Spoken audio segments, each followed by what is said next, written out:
Welcome to தூக்குச்செடி channel. இன்னைக்கு நம்ம வீட்டில் என்ன ரெசிபி பண்ண போகிறோன்னு பார்த்தீங்கன்னா, காரசாரமான ஆட்டுக்குடல் வறுவல் எப்படி பண்ண போகிறோன்னு சொல்லிட்டு தான் பார்க்க போகிறோம். நிறைய பேருக்கு என்ன சந்தேகம்னா, ஆட்டுக்குடலை எப்படி க்ளீன் பண்ணுறது, ஆட்டுக்குடலை எப்படி காரசாரமான வறுவல் பண்ணுறதுன்னு சொல்லிட்டு சந்தேகம் இருக்கும். அந்த சந்தேகம் போகிறதுக்கு தான் இந்த வீடியோ ஃபுல்லாக மிஸ் பண்ணாமல் பாருங்கள். வாங்க எப்படி பண்ணலான்னு சொல்லிட்டு பார்க்கலாம்.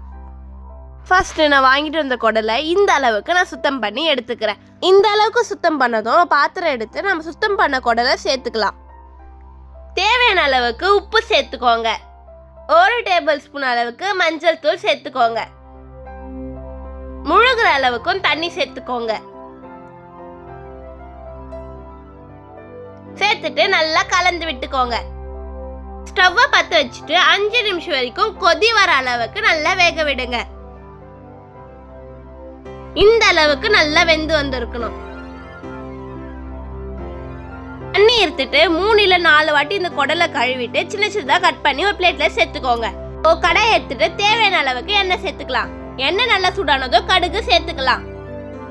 கடுகு நல்லா பொரிஞ்சதோ சோம்பு சேர்த்துக்கலாம்.